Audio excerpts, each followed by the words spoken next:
Chris, can you start by just a quick intro?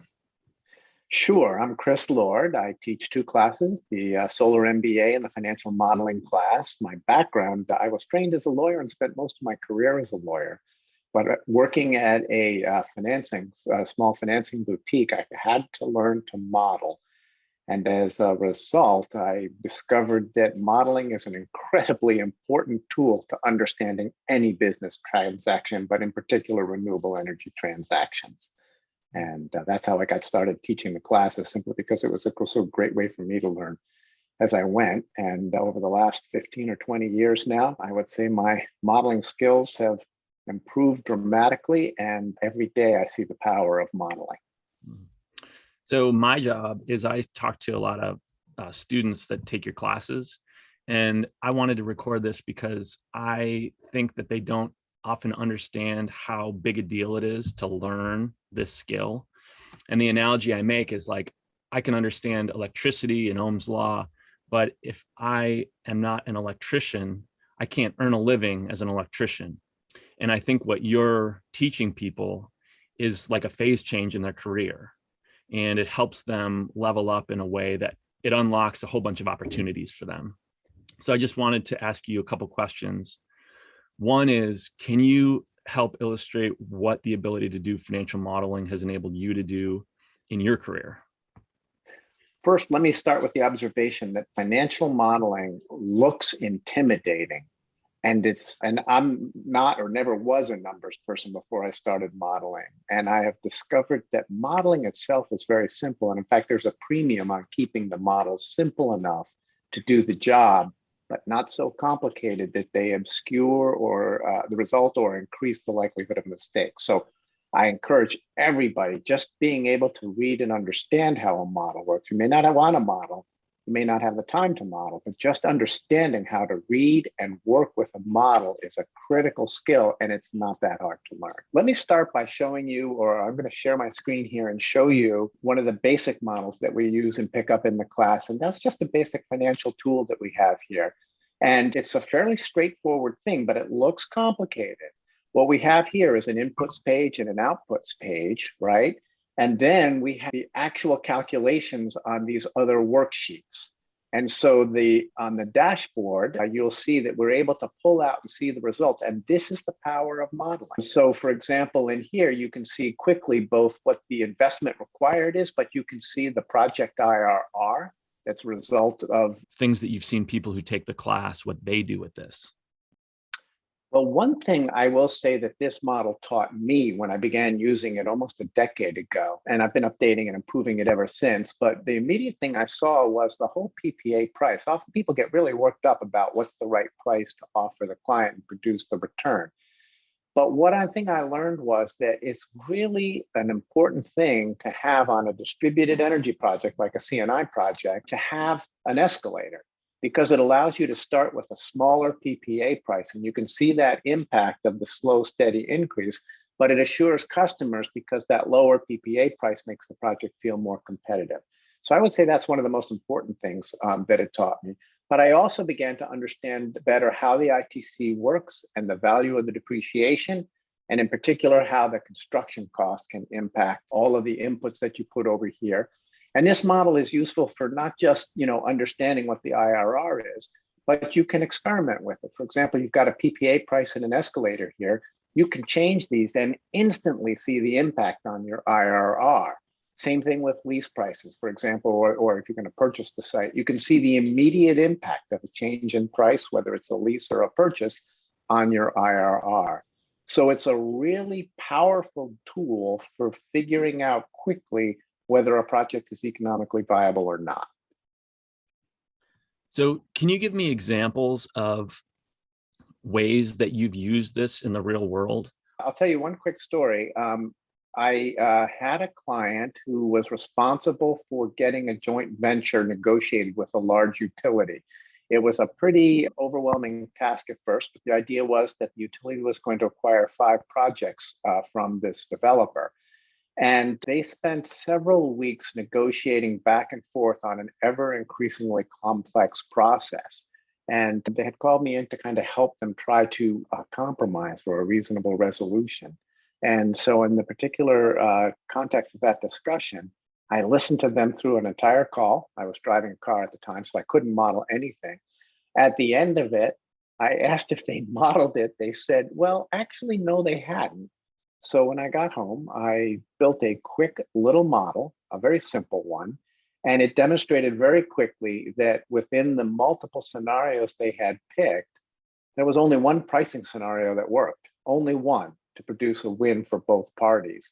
I showed that to them and they were a little surprised, but it also brought to an end. We had the agreement finalized within a week of that and executed. So there was a case where just having some basic modeling skills, nothing complicated, made a large difference.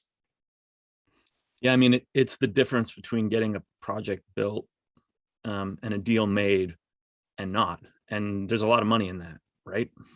Agreed. And in fact, in this particular case, both parties made a very, very good bargain. The developer had 5 very profitable projects, but the utility itself found they could rate base the projects and achieve the target return, in part because I had helped them arrange a tax equity transaction that enabled the financing. So last question. I know you've mentioned that over the years, people who've taken your classes have gone on to do interesting, cool stuff.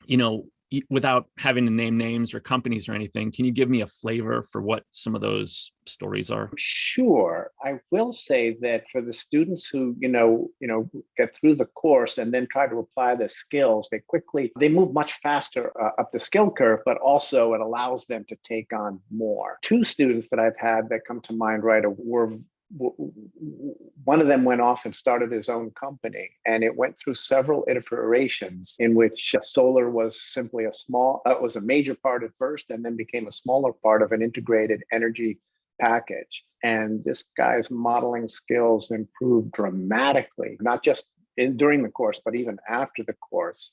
And he's now got a 30-person company that he's running. I have another student during the class. She worked very diligently to improve her modeling skills.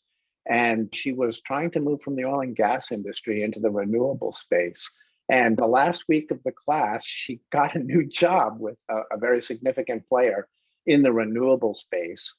And I even got a note from her about 6 months later, exclaiming with excitement about how much modeling has made a difference to her career, though she too had not been particularly number oriented, I would say, before the class. Well, thanks, Chris. I'll do my best to try to get this info out so people can understand what it means to actually get this kind of a skill. And I appreciate you taking a minute to explain it. Well, thank you, Brian. I also want to point out that in the class, students will work on and develop models, but they also get the full working model that we have here. And just the ability to understand that over the course of the class, most people really will quickly understand how it all pulls together. I mean, it's really not that complicated. When we get to the unstructured tab, for example, the whole upper portion of it looks nothing different from an income statement.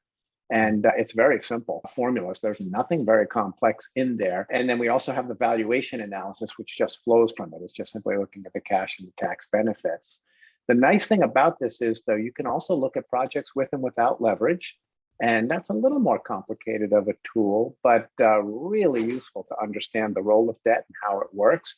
And then also we have some depreciation tabs in here as well, which, while a lot of people are nervous about depreciation, we walk through it in a couple of lectures and people understand better why depreciation matters, how it works, and then above all else, what the value is. Yeah, just getting the working model is huge. And then I also want to point out that we also have another model that we share in that class, and that's a load and solar analysis tool.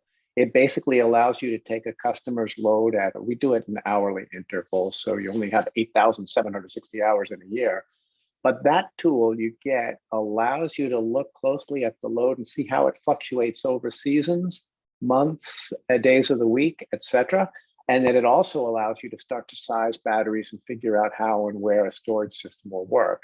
The first time I built that model about 5 years ago, I used it in connection with a college load. And I can tell you right now, I haven't seen this in any sociological or educational journal, But students are far more diligent in the fall than they are in the spring. And I can see that in the library hours. Fall library hours are much higher. They go to midnight, sometimes even 2 a.m. particularly. I can tell when spring break comes or fall break comes.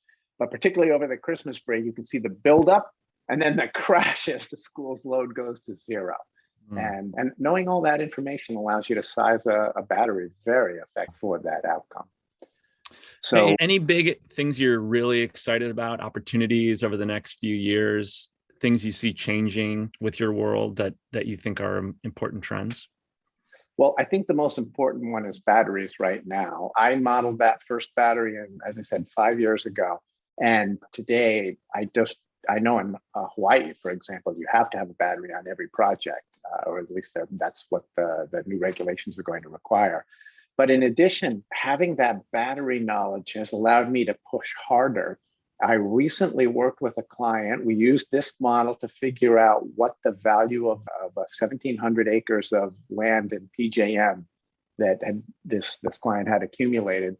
We were able to figure out the value of that land, and we sold it in a transaction to a large developer who scoffed at our urging them to put a 300 plus megawatt battery on it. This was 1 year ago in 2020. They scoffed, but they did put in an application for a 350 megawatt solar farm on that particular site. And they also put in a small battery of about 80 megawatt hours, which they thought was big. And 9 months later, they came back and they filed a new application for a battery only, and it's 500 megawatt hours. They realized in that intervening time just how important batteries are going to be. So that's probably the most exciting trend I see. But I do think that CNI, the next 3 to 5 years, utility scale will continue to grow. We cover the utility scale in our class, but we also talk about CNI, it's commercial and industrial projects. I believe that sector is going to really grow rapidly in the next few years, and there should be some great job opportunities there. Chris, thanks for catching me up on all this stuff. I appreciate you making the time. As always, it's been a pleasure. Thanks, Brian. Take care. Go get them.